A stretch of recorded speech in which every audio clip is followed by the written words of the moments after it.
ولا تكونوا كالذين تفرقوا واختلفوا من بعد ما جاءهم البينات وأولئك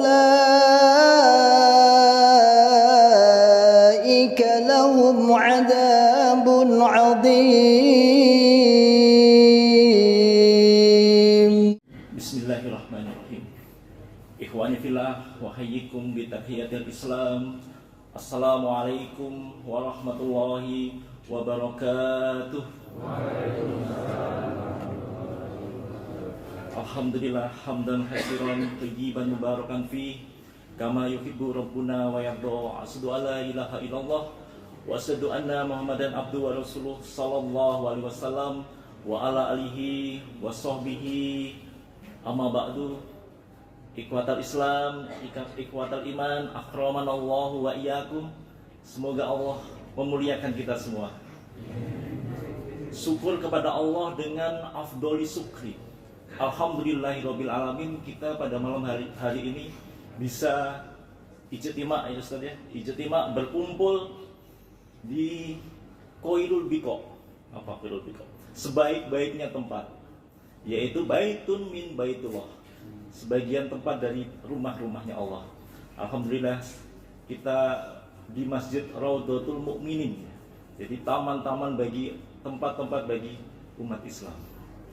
Masyaallah muslimin, seperti disampaikan Ustaz tadi, bahwasanya akan anak awali pada malam hari ini tentang yang namanya marotib dinul Islam, yaitu tahap-tahapan agama Islam.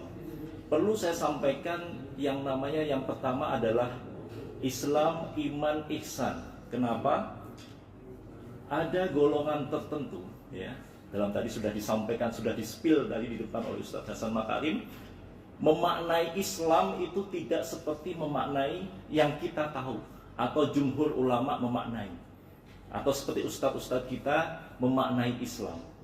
Oleh karenanya kita perlu tahu apa itu yang pertama. Marotib Islam itu adalah tahapan-tahapan agama Islam. Yang pertama adalah apa Islam itu? Mal Islam. Apa Islam? Al-Islamu huwal istislamu lillah bitauhid wa inqiyadu bita'ah wa bara'atu minasyirki wa ahli. Itu pengertian Islam yang benar. Al-Islamu huwal istislam. Istislam itu menyerah lillah kepada Allah, bitauhid dengan mengisahkan Allah, dengan tauhid kepada Allah satu-satunya. Ya. Wa inqiyadu bita'ah. Inqiyad itu apa? Taat, tunduk kepada Allah, bita'at dengan ketaatan. Kita mengisahkan Allah, tunduk kepada Allah dengan ketaatan. Wa bara'atu minasyirki wa ahli. Dan dia bara'ah. Bara'ah itu apa? Tidak mau lepas tangan dari minal syirki, dari kesirikan, wa ahlihi, dan pelaku-pelaku syirik. Dia tidak mau dalam kesirikan. Jadi syirik ini lawan kata dari tauhid tadi. Ada satu golongan Islam yang memaknai Islam tidak seperti itu. Masyaallah muslimin, bayangkan saja, memaknai Islam dengan caranya sendiri tanpa kaidah para ulama atau dari Allah, pengertian Allah, Rasul yang benar. Ada pengertian golongan saya dulu. Tadi sudah disampaikan bahwa anak ini 33 tahun di suatu golongan, yang golongan itu ternyata adalah golongan yang sesat. Ya, dikatakan demikian karena dia mempunyai pengertian Islam tersendiri, bukan seperti yang tadi. Anak dari lahir itu dari bayi spread itu langsung masuk ke dalam golongan LDI karena orang tua anak, keluarga besar anak semua LDI. Jadi kalau boleh memilih, mungkin anak tidak ingin seperti ini, tapi qadarullah, alhamdulillah saya kadang iri kepada bapak ibu semua yang bisa menetapi Islam kok bisa langsung benar. Tidak seperti anak 33 tahun tersesat dulu. Coba kalau mati di tengah jalan, mungkin Masya Allah itu bisa tidak. Apa pengertian mereka? Mereka menggunakan dalil. Mereka menggunakan dalil. Semua yang digunakan adalah Islam Jamaah atau LDI menggunakan dalil, sehingga rawan bagi kita umumnya umat Islam, awam munas, itu kalau tidak mempunyai akidah tadi atau pengertian yang benar mengenal Islam, terperosok dalam pengaruh mereka. Mereka memaknai Islam dengan kata la islama illa bil jamaah, wala jama'ata illa bil imarah, wala imarata illa bil bai'ah, wala bai'ata illa bita'ah. Mungkin sebagian sudah bisa menebak maknanya ya. La islama illa bil jamaah katanya. Tidak dikatakan Islam kecuali dengan jamaah, berkumpul membuat sekte. Ya. Wala jama'ata illa bil imarah. Tidak dikatakan itu membuat berjamaah kecuali mempunyai imam. Coba. Wala imarata illa bil bai'ah. Tidak pula itu dikatakan mempunyai imam kalau belum pernah berbeat kepada imam itu. Mungkin kata baiat asing nggak nih Bapak Ibu? Masyaallah muslimin ya. Berbeat. Apakah saya berbeat? Pasti berbeat. Wala baiata illa bita'ah. Dan tidak dikatakan berbeat kecuali selalu taat kepada amir itu. Amirnya, imamnya perintah A harus dilaksanakan A. B dikatakan B. Layaknya dulu waktu kepemimpinan Islam seperti khalifah. Nah, mereka menggunakan dalil-dalil mengenai imamah, mendoktrin bahwasanya kamu hidup itu ada juga dalilnya la yahilu li salasatin yakunu nabi falatin minal ardi illa amaro alaihim akadahu. Coba bayangkan, ini penyimpangan dalil. Kita analisa namanya la yahilu, tidak halal hidupnya, makna mereka ya, makna mereka. Tapi nanti kita takdil dengan makna yang benar menurut para ulama. Tidak halal hidupnya li salasatin bagi 3 orang. Yakunu nabi falatin minal ardi, yang dia hidup di penjajahan bumi ini, di atas bumi, illa amaro alaihi akadahum, kecuali mengangkat 1 imam di antara mereka. Artinya mereka mengesahkan hidupnya ini dengan harus mempunyai imam. Nah, ini adalah penyimpangan makna. Ma'asyiral muslimin, setelah anak hijrah kita lihat baik dari segi makna maupun pendapat para ulama, yang namanya la yahilu itu cukup tidak boleh saja.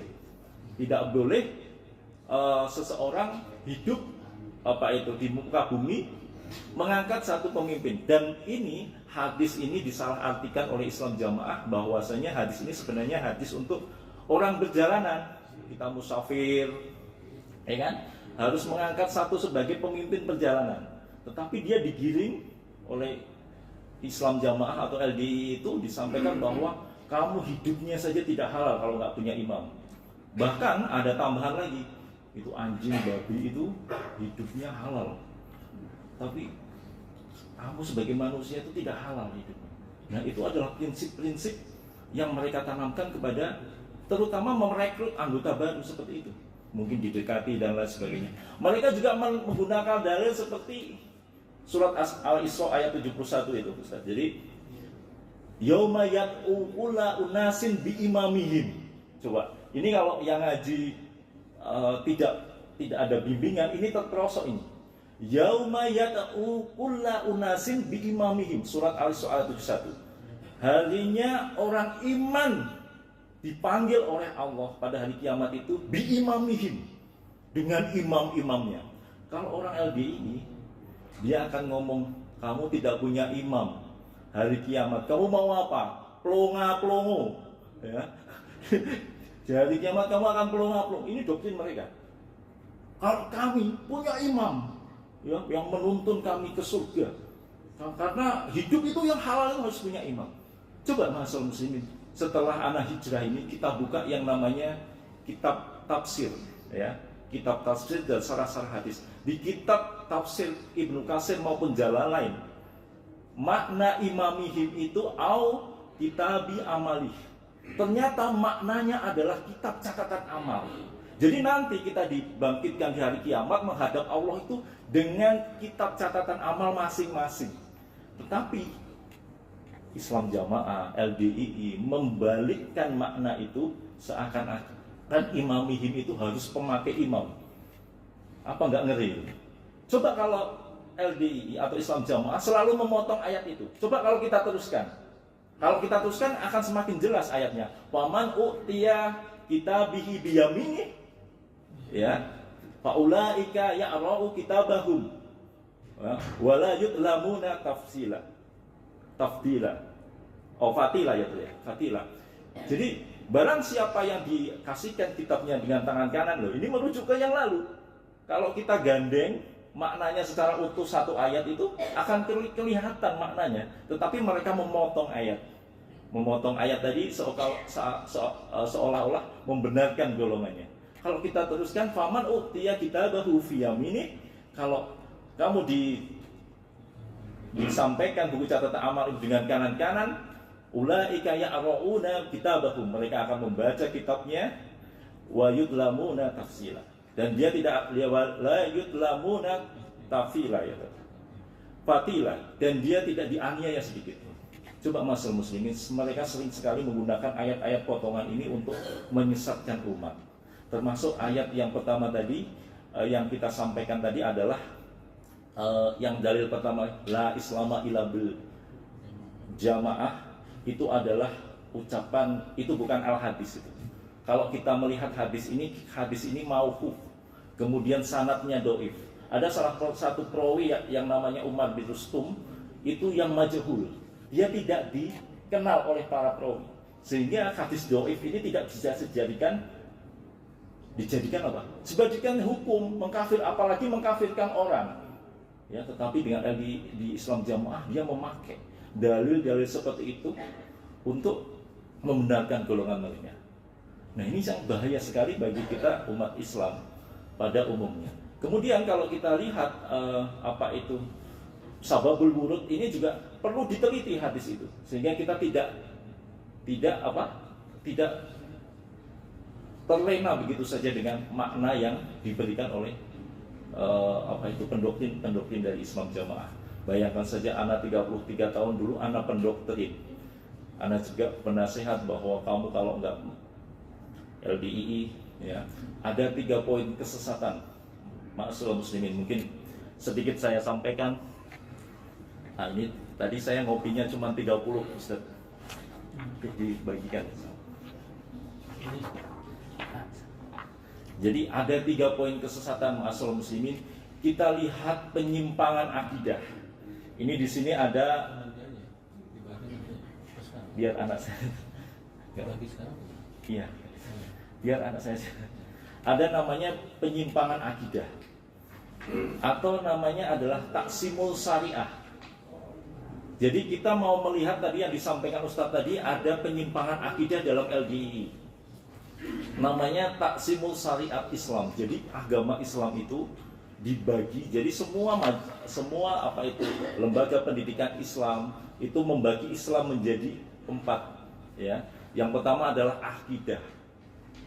Yang kedua adalah ibadah. Yang ketiga adalah muamalah, akhlak dan adab. Pembagian ini adalah pembagian yang masyhur di semua pendidikan Islam dari zaman dulu. Yang pertama akidah, Bapak. Akidah Islam ini adalah usul namanya. Usul ini kalau bangunan ini namanya pondasi.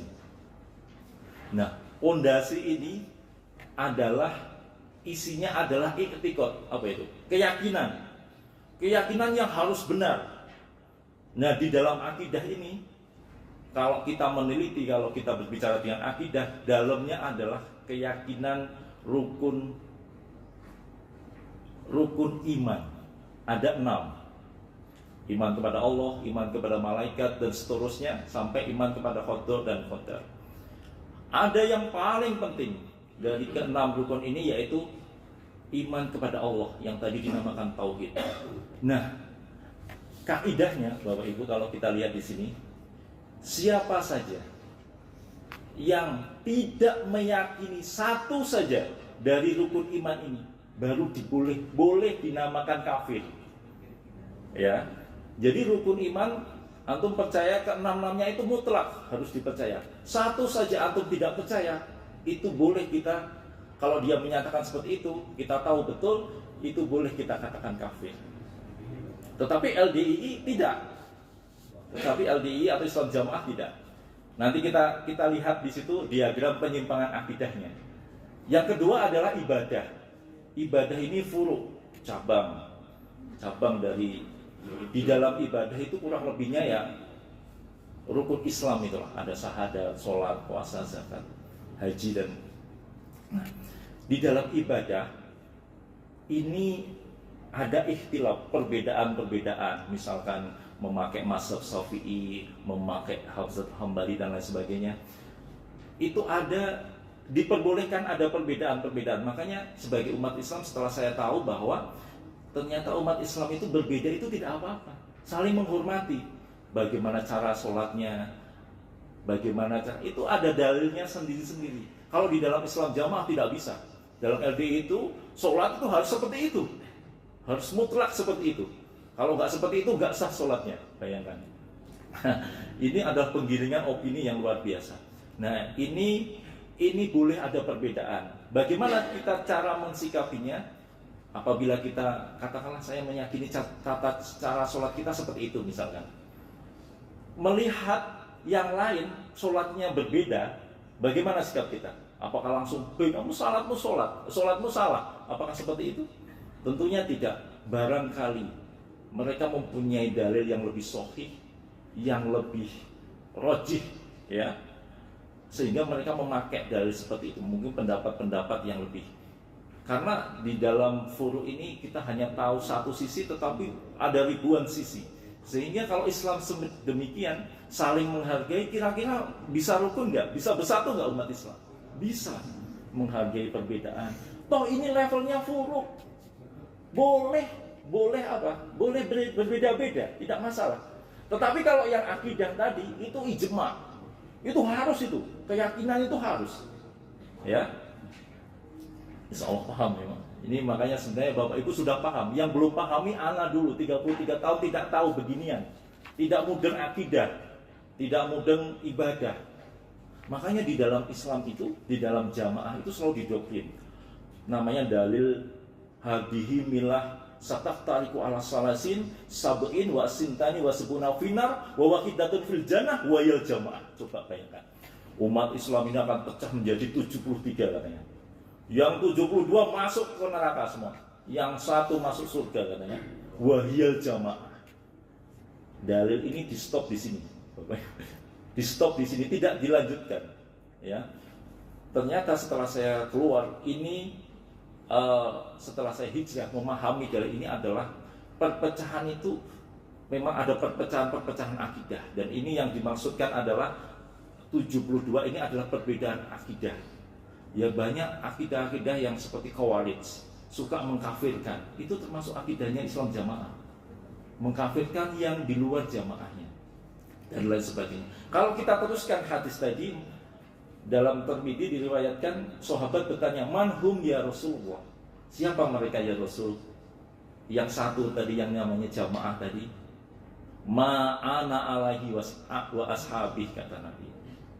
Siapa saja yang menetapi seperti aku beragama ini dan sahabat-sahabatku, itulah namanya jamaah. Tetapi kalau Islam jamaah, menetapi yang namanya jamaah itu berimam, berbeat, bertoat. Selain itu tidak.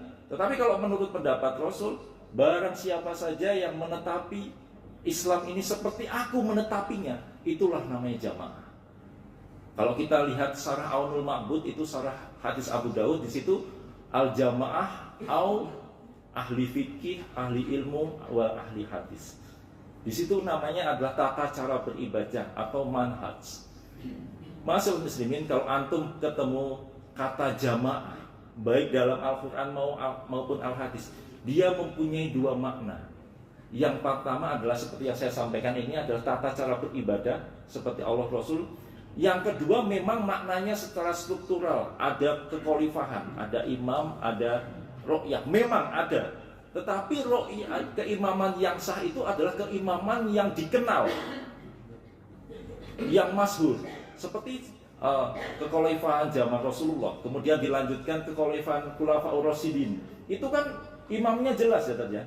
Rasul sebagai imam, kemudian diteruskan Abu Bakar, Umar, Ali dan seterusnya, sampai kekhalifahan Abbasiyah Umayyah, sampai terakhir kekhalifahan di Turki Utsmani.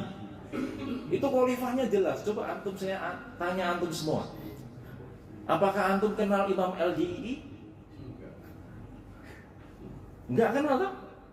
Tapi dia menyatakan itu Amirul Mukminin, imam bagi seluruh umat Islam. Kalau nggak beat ke dia, tidak sah imamnya, masuk neraka.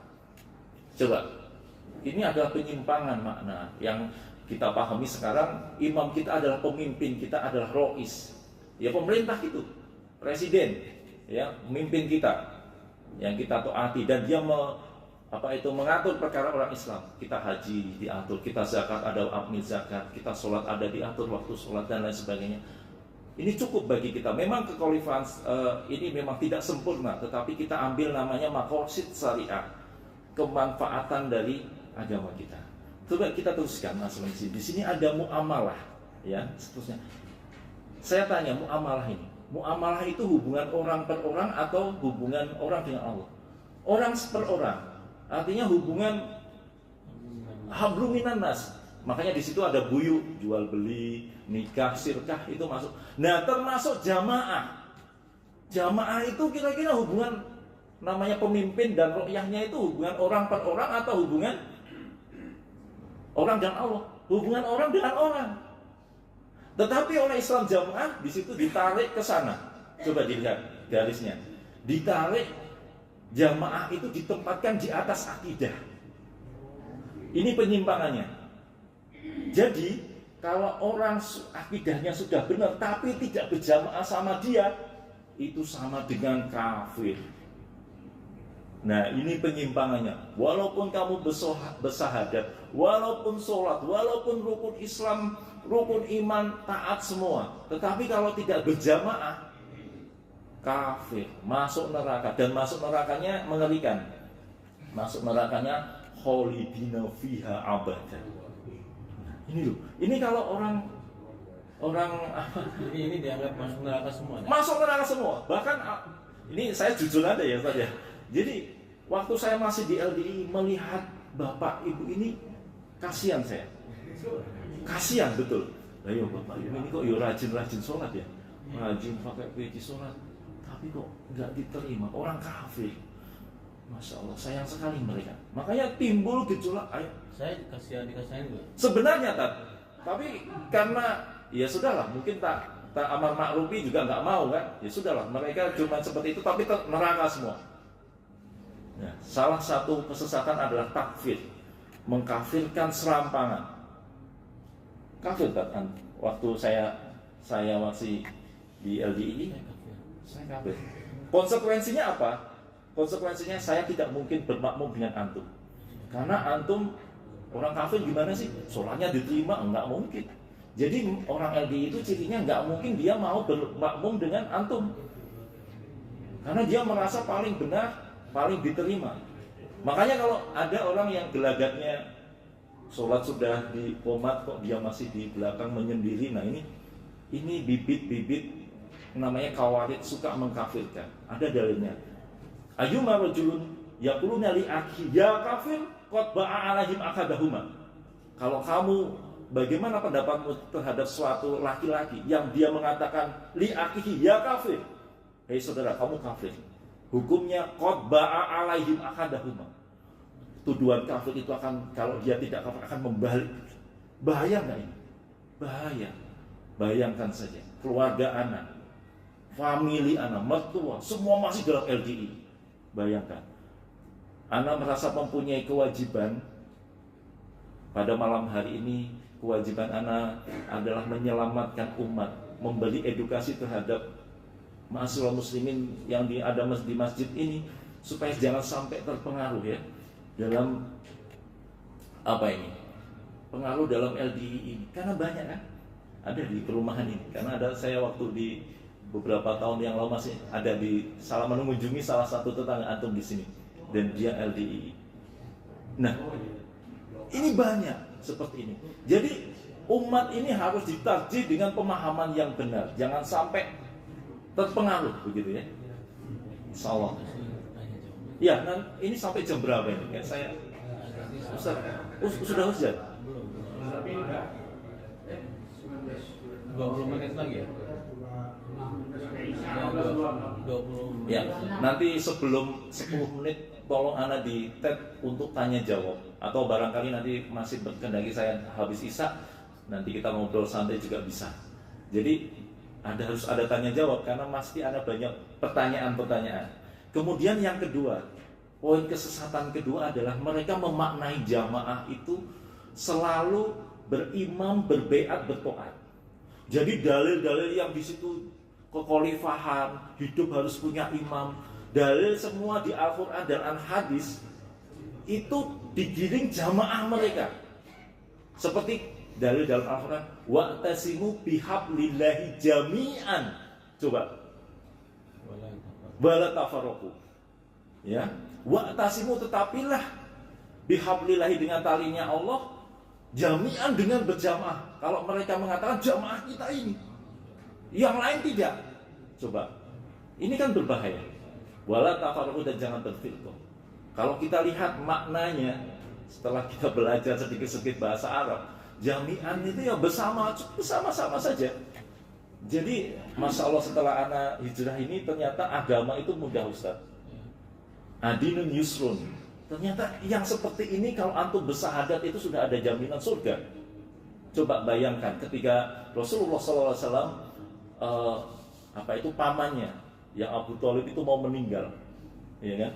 Mau meninggal dunia, sakaratul maut, dia didatangkan Rasul, kemudian Abu Jahal dan pengikutnya. Waktu itu sakaratul maut, apa yang disampaikan Rasulullah? Ya ami, kul la ilaha illallah, ahajul laka bihil kalimat indallah. Ya paman, ucapkanlah saja la ilaha illallah, ahajul laka bihil kalimat indallah. Aku akan membelamu di hadapan Allah dengan kalimat itu. Artinya kita cukup bersahadat ini sudah kita ada jaminan surga. Ya, ada satu lagi riwayat di perang Uhud itu, karena ada piagam Madinah Ustaz, ada yang ikut perang melawan orang kafir. Di situ ada ternyata orang musyrik yang ikut berperang. Dia dalam kondisi sakaratul maut. Sahabat melihat itu di Sirah Nabawiyah. Kemudian lihat, loh, kamu kok ikut perang kamu? Aku mencintai Muhammad, aku cinta agama Islam. Adapun aku la ilaha illallah Muhammad Rasulullah. Sahadat seketika. Kemudian dia menghembuskan nafas terakhirnya. Rasulullah SAW diceritain dengan kejadian itu. Apa jawaban Rasul? Innahu min ahli jannah. Sesungguhnya dia adalah penghuni surga. Apakah dia pernah berbaiat imamnya LDII? Apakah dia pernah mempunyai imam? Jangankan mempunyai imam, sholat saja belum pernah. Tetapi di akhir kalimatnya, la ilaha illallah Muhammad Rasulullah. Tidak selalu kita harus di akhir hayat. Kalau kita mempunyai keimanan la ilaha illallah, tauhid di dalam hati kita, sebutir biji sawi, kita punya jaminan surga. Adapun yang masuk surga itu memang ada dua. Ada yang disiksa karena kadar dosanya, semoga kita diampuni dan langsung masuk surga ya. Ada yang memang langsung dia masuk surga. Tetapi percayalah, di yaumul akhir itu ada namanya yaumul hanaf. Hari orang yang bersahadat itu menghadap Allah. Hari khusus dipanggil dia. Antum pernah bersahadat dipanggil oleh Allah. Apa kata Allah? Ya abdi, qad fa'altuka hada wa hada, fimakan hada wa hada, satatuha lakum fid dunya wa akhfiru lahum fil hada yaum. Hei hambaku, kamu dulu kan ngelakuin ini kan, fimakan hada wa hada, di tempat ini, ya kan? Tapi dia bersahadat, satatuha lakum fid dunya, aku mengampuni kamu di dunia, wa akhfiru lakum fil akhirah fil hada yaum, dan sekarang kamu ku ampuni, masuklah ke dalam surga. Itu bagi orang yang bersahadat, walaupun dia punya dosa, dia akan dipanggil Allah satu persatu dulu, menghadap Allah. Bayangkan, itulah ahli tauhid, ahli sahadat. Tetapi dalam Islam jamaah, akidah ini tidak dipelajari, sehingga dia timbul di situ penyimpangan akidah. Ini parah nggak? Parah sekali. Parah sekali. Akidah yang melenceng. Dia akidahnya seperti akidah Khawarij. Akidah Khawarij itu kalau antum nanti belajar akidah, di situ ada Qadariyah, Jabriyah, Khawarij, Syiah dan lain sebagainya. Itu yang masuk yang 72 itu tadi. Paham ya Bapak Ibu ya? Kemudian Penyimpangan yang ketiga, ini kayaknya waktunya ya. Penyimpangan yang ketiga itu dia sudah mendekati namanya sirkut ta'ah. Syirik pada ketaatan. Kira-kira yang di benak Bapak Ibu apa? Mereka itu mengutamakan imamnya dari mengalahkan perintah Allah Rasul. Contoh, waktu saya masih dalam LDI, Islam Jamaah, semua ilmu, semua dalil kalau tidak melalui imam, ditajih dengan imam, tidak boleh dilaksanakan. Tidak boleh. Jadi harus di persetujuannya imam dulu. Kemudian, contoh, dia mewajibkan apa yang diharamkan oleh Allah, mengharamkan apa yang diwajibkan oleh Allah. Contoh ini, dalam Islam Jamaah LDII itu menarik namanya 1/10 seperti orang Kristiani. Jadi kalau saya punya penghasilan 1 juta karena saya bekerja, 1/10 ini harus disetorkan ke imamnya. Oh, ternyata UUD, ternyata ujung-ujungnya duit. Ternyata, jadi 1/10 itu wajib. Sekarang saya tanya kepada antum, ada tidak syariat Islam kita yang benar menarik harta umat Islam, apa itu dengan patokan seperti itu, Ustaz? 10%, 10%, mewajibkan seperti itu? Ada nggak? Selain zakat. Kalau zakat memang ada nisab-nisabnya. Tidak ada. Mereka mewajibkan apa yang tidak diwajibkan oleh Allah. Kemudian, itu wajib loh. Jadi mungkin antum kalau jadi jamaahnya 10%, gaji 1 juta 100 ribu harus dulu. Tetapi kalau diakumulasi itu bisa 30-an%. Nanti ada tarikan lagi, habis. Tetapi kenapa ini bisa terjadi? Karena iming-imingnya surga. Kalau sampai keluar neraka, coba. Ini bahaya nggak terhadapnya? Kalau saya pikir-pikir sekarang, Ustaz ya, Masyaallah muslimin, ini adalah premanisme yang berkedok agama, Ustaz. Bahaya nggak ini? Bahaya. Kemudian apa contohnya? Saya setelah hijrah, ini pengalaman hijrah. Kalau pengalaman hijrah detail tidak cukup waktunya. Saya contohkan satu saat saya keluar dari Islam Jamaah, keluarga saya, mertua saya masih dalam Islam Jamaah. Bahkan keluarga saya itu pentolannya Islam Jamaah semua. Nah, waktu saya hijrah menyatakan saya keluar dari LDII ini, saya disidang. Dan istri saya, waktu itu istri saya belum tahu kebenaran. Waktu itu masih mencela-mencela begitu, Ustaz. Akhirnya sudah cerai saja. Bayangkan. Itu saya disuruh cerai dan itu dialami semua ikhwah-ikhwah yang hijrah dari LDII. Kalau istrinya tidak mau atau kebalikannya itu harus cerai. Karena apa? Ya orang kafir gimana? Coba, antum juga pernah tahu kan? LDII tidak mungkin menikah dengan yang luar LDII. Harus LDII. Karena gimana orang kafir? Kal an'am balhum adol katanya. Seperti binatang bahkan lebih buruk. Bayangkan. Saya suruh cerai. Waktu itu istri saya tidak mau. Ya, tidak mau. Akhirnya kebetulan saya solo, Ustaz ya. Saya balik ke Cilacap, saya masukin dengan pemahaman yang benar. Kebetulan waktu itu alhamdulillah istri saya masih mau. Setelah saya beri pemahaman, saya tanya, dia sudah 100% paham. Kamu dulu waktu disuruh cerai apa alasannya? Katanya alasannya nanti pura-pura ada kekerasan rumah tangga. Benar nggak seperti itu? Memfitnah suamimu yang tidak melakukan apa-apa, melakukan KDRT. Itulah mereka. Segala cara diambil untuk menceraikan. Karena apa? Ini harus diselamatkan. Jangan sampai keluar dari LDI. Kalau keluar di neraka ini. Doktrin seperti itu terus, coba bayangkan. Nah sekarang yang lebih parah, kemarin saya juga sudah tunjukkan kepada Ustadz Hasan Makarim ya. Ternyata kemarin ada Ustadz yang memang pakar terorisme. Yang pertama itu ciri-ciri terorisme, dia menjadi radikal bahkan menjadi teroris. Yang pertama wawasan harus sempit ya saya. Wawasan harus sempit. Di LDI itu ngaji itu harus itu terus. Ustadznya nggak boleh ganti-ganti, enak banget. Ustadz Hasan Makarim datang suruh ceramah nggak mungkin Ustadz. Ustadznya ya Ustadz ADI, jadi ilmunya ya jalurnya itu saja. Tapi Saya tidak bisa menurunkan, memang awalnya butuh waktu yang banyak. Dari mana keilmuan mereka? Mungkin nanti kalau ada kesempatan yang lain kita jelaskan. Jadi wawasan tuh harus sempit, harus itu ngaji pada satu sumber. Itu terjadi, itu tahap 1 kan Ustaz. Dan aku, wah berarti LDI itu masuk tahap 1. Yang kedua, di situ ada kekerasan pemikiran.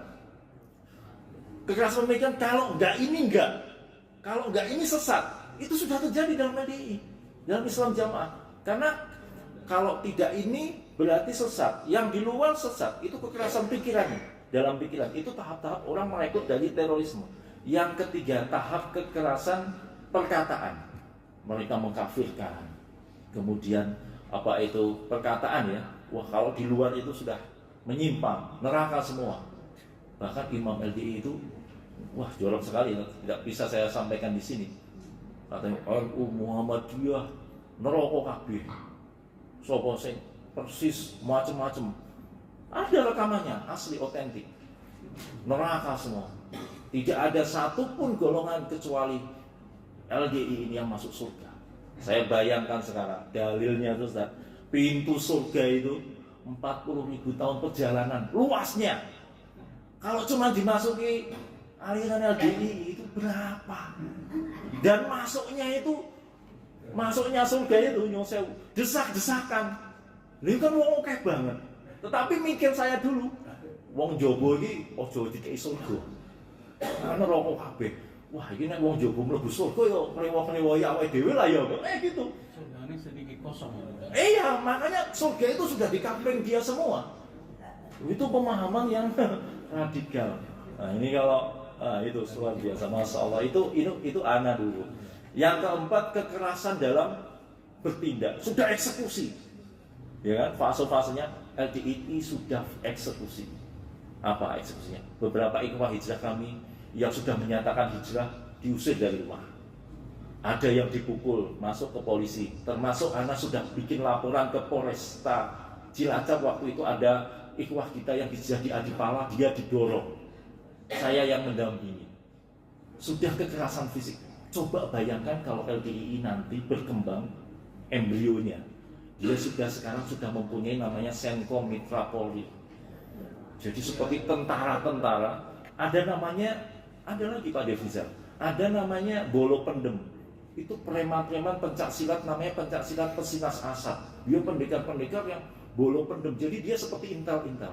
Waktu saya mengadakan sekolah daurah ini kan banyak berkumpul juga, kadang di rumah saya, kadang di masjid. Itu dipantau terus sama mereka. Dan saya itu termasuk DPO, orang dalam pengawasan mereka, sangat membahayakan. Tapi apapun istilahnya, sudah ya. Ya, apapun istilahnya, saya sekarang ingin menyelamatkan umat. Apapun resikonya, karena saya dulu pendoktrin, sekarang saya bertobat kepada Allah untuk menyelamatkan antum semua dari akidah yang menyimpang. Baik, mungkin itu yang bisa Anda sampaikan. Silahkan kalau ada pertanyaan, karena memang waktunya dibatasi. Tafadhol. Ini nanti bersambung di tempat lain itu sampai 4 periode. 4 periode ini baru periode pendahuluan. Jadi saya mau bertanya silahkan. Ya. Waalaikumsalam warahmatullahi.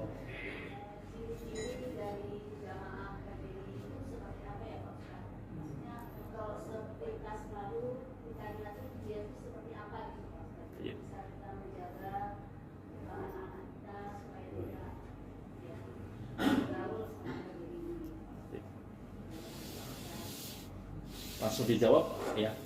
Baik, ciri-cirinya yang paling mencolok itu dia eksklusif. Sangat eksklusif dalam beribadah. Ya, kalau mengkafirkannya tidak, tapi dia mengkafirkan dalam hati. Kalau dia pengajian di dalamnya itu mengkafirkan mereka. Tetapi kalau secara lahir itu mereka sangat eksklusif sekali, tidak mau bergaul. Misalkan ini kan perumahan Patra ini kan ada salah satu yang LDI, dia tidak mungkin sholat di sini. Tidak mungkin mau di sini. Ya, tidak mungkin bergaul. Kalaupun mau, ini mereka takiyah mereka, kebohongan mereka berpura-pura sholat. Bayangkan nanti balik diulangi lagi. Ya, tapi secara Ibu tadi secara khusus ya penampilan mereka biasa-biasa saja, tetapi sifat eksklusivitas, ya, eksklusivitas tertutup. Kemudian coba antum datang ke rumahnya, dipel itu terjadi karena mereka merasa orang kafir seperti babi, itu terjadi. Tapi ngepelnya sekarang pintar, nanti jangan sampai ketahuan biar tidak chaos di masyarakat. Nah itu untuk ciri-ciri secara zahir saya kira tidak sama saja dengan yang lain, tetapi eksklusif, kemudian ya terutama eksklusivitas. Ya. Dari Bapak ada? Monggo. Iya ada Pak ini. Assalamualaikum warahmatullahi. Saya itu asli Tribunal Jalan Aksara. Masya Allah. Ada tinggal itu ya. Baik. Saya pernah teman di sana. Baik. Saya pernah diskusi juga dengan jadi waktu saya kecil itu sempat belajar juga. Karena adanya musolanya di situ. Baik. Jadi saya kenalnya itu Islam Kediri. Baik. Karena saya nggak masih sama, saya bisa juga dari yang sudah hijrah. Yang masih bertahan di sana itu kalau ditanya, sekarang katanya udah tutup dulu. Baik. Kayak gitu itu dulu. Sekarang paradigmanya paradigma baru. Gitu. Baik. Itu hanya kaki yang itu. Itu takiyah mereka. Jadi alhamdulillah ini saya sampaikan kepada antum semua. Ini perjuangan kami yang hijrah. Jadi kemarin juga sudah saya sampaikan kepada Pak Satmoko juga. MUI sudah hampir memfatwa sesat dengan menuliskan buku ini. Ini dari MUI. Mereka tidak pernah berparadigma baru. Jadi dia ngomong kalau dibina MUI kami akan berubah. Berparadigma baru artinya dia sudah tidak eksklusif, tidak mengkafirkan, tidak mempunyai paham imamah lagi. Tetapi di dalamnya sampai detik ini masih sama. Ya, makanya MUI juga judek membina ini sampai mengeluarkan buku ini. Buku ini isinya kesesatan mereka kemudian diluruskan oleh MUI. Kalau selama ini kami yang meluruskan katanya fitnah, tapi sekarang ini yang meluruskan MUI Ustaz. Tetapi mereka sekarang dengan buku ini, itu bukan buku MUI katanya. Itu bukunya orang-orang hijrah itu mengatasnamakan MUI. Coba. Dan yang di bawah tidak pernah memegang buku ini. Karena kalau sampai megang, gawat ini. Nah, pada hijrah, karena ini MUI ini, fatwa MUI. Orang yang berpikiran logis, dia akan, wah ternyata MUI yang dalamnya ulama, kita sesat ya. Itu kalau yang berpikiran logis ya. Tetapi kita sudah didoktrin dalam LDII, ulama di luar itu ada dua. Kalau nggak bodoh, dia khianat katanya. Makanya jangan pernah percaya terhadap ustadz-ustadz yang ada di luar LDII. Termasuk sama. Jadi doktrinnya Ustadz Hasan Makarim atau yang lain itu pasti bodoh dia. Dan khianat terhadap ilmunya. Harusnya berimam, dia tidak mau punya imam dan lain sebagainya. Intinya saya sampaikan sekali lagi, tidak pernah ada paradigma baru itu. Dan mereka mengakui di surat yang terakhir itu mereka belum menjalankan paradigma baru. Ini nanti buku khusus untuk Ustadz ini kan, tadi yang bertanya. Jadi biar dibaca insya Allah. Baik, mungkin itu. Teman sekalian, saya dengar kafir. Saya pernah di Majelis Ulama suruh dengan penyuluhan keliling teman-teman Tuban Cilacap. Bulan puasa imam taraweh, mereka di belakang saya. Kemudian ternyata mereka itu di belakang saya ada imam sendiri. Oh, Saya jadi imam ketika itu di belakang saya ada imam sendiri. Mereka bilang saya tidak makmum sama Pak Hasan. Saya makmum sama imam saya di belakang saya. Dan waktu saya ngasih penyuluhan bahasanya santun, tapi menurut mereka waktu itu saya mau dilempar gelas, mau dipukul di mimbar waktu itu. Nah yang ngomong ini sudah hijrah, udah keluar. Baik. Saya pertemuan di rumah beliau, orangnya ada di situ ngomong dulu Pak Hasan tuh saya mau pukulin dulu. Saya mau lempar gelas waktu di podium. Dan akhirnya minta maaf kepada beliau. Minta maaf sudah keluar, ada di rumah beliau ketemu saya. Jadi memang seperti dikatakan tadi bahwa tidak mungkin makmum ke orang lain. Kita tunggu episode berikutnya lebih detail lagi ya. Siap Pak ya? Supaya generasi anak cucu ke depan aman dari pemahaman-pemahaman akidah yang ya, sesuai penutup. Bagaimana hukumnya kita bermakmum kepada orang LDI seperti itu yang berpemahaman seperti itu?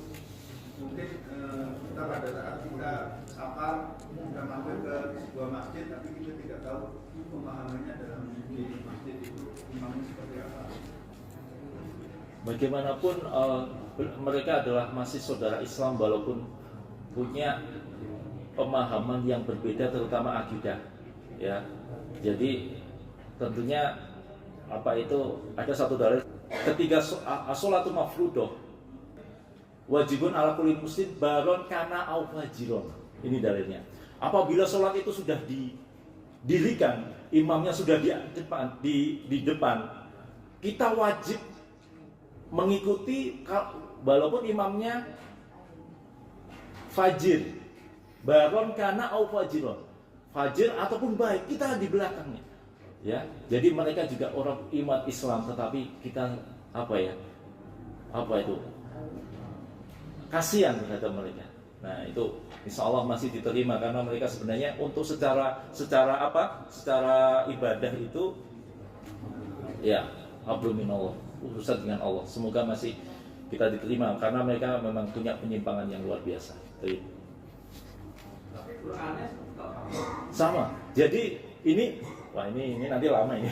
Jadi ini nanti lama. Jadi kalau Al-Qur'annya ini yang sangat menarik Ustaz. Bahkan ini Al-Qur'annya dia ngaji Al-Qur'an dimaknai perkata. Apa enggak menarik itu? Misalkan ini contoh ya. Dalikal kitabul la raiba fihi dalil muttaqin. Dalika seperti itu Alkitab ditulis la raiba fihi, tidak ada keraguan fihi dalam kitab. Hudan menjadi petunjuk lil muttaqin kepada orang Islam. Itu dikaji satu persatu seperti itu sehingga orang awam terpedaya melihat seperti itu. Dikaji seperti itu perkata dijelaskan.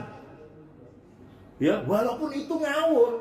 Buktinya tadi memahami jami'an aja salah. Tidak merujuk kepada kitab tafsir, tidak merujuk kepada kitab ulama, ditafsirkan sendiri sehingga mereka menyelewengkan makna-makna itu. Demikian juga kutubus sitah. Saya mengkaji kutubus sitah, kitab hadis yang 6. Jadi mereka itu kitabnya Al-Quran dan kutubus sitah. Ma'asyarul muslim, ini yang menjadi kesombongan mereka. Mereka memang ngajinya luar biasa, seminggu bisa 3-4 kali. Yang dikaji langsung matanya hadis itu dimaknai satu persatu sehingga memang seperti mufrodat mereka, kemampuan bahasa Arab, tetapi bukan kaidah ya. Mufrodat saja mereka bagus karena memaknai seperti itu dan mereka merasa mereka pintar sendiri. Jadi gurunya jagat karena melihat orang Islam iso ngaji kayak aku. Ini dibentuk suatu pemikiran yang seperti itu sehingga merasa pengajiannya paling pol. Pengajiannya paling pol. Coba saya sampai emosi karena begitu saya keluar, saya tidak tahu apa-apa. Akidah saya tidak tahu. Coba, ini masih bisa nggak tadi? Ini sampai lama nanti. Mungkin itu nanti mungkin di belakang layar. Pernah MUI Aceh datang ke Burengan, pusatnya LDI, tanya, ini organisasi sebesar ini akidahnya apa Pak Ustadz? Ketua Masjid LDI di Burengan sana. Nggak tahu akidah, dikasih kitab katanya. Memang seperti itu. Akidah ini dia nggak tahu. Rukun Islam, rukun iman nggak pernah dibahas. Coba bayangkan, yang dibahas imam, toat imam, wajib infak, bayar persenan 10%, itu terus. Coba bayangkan. Mungkin itu ya, Bapak-bapak, mungkin karena waktunya sudah terlalu malam dan wassalamualaikum warahmatullahi wabarakatuh wa akhiru da'wana alhamdulillahirabbil alamin. Subhanaka wa bihamdika asyhadu an la ilaha illa anta astaghfiruka wa atubu ilaik. Wassalamualaikum warahmatullahi wabarakatuh. ولا تكونوا كالذين تفرقوا واختلفوا من بعد ما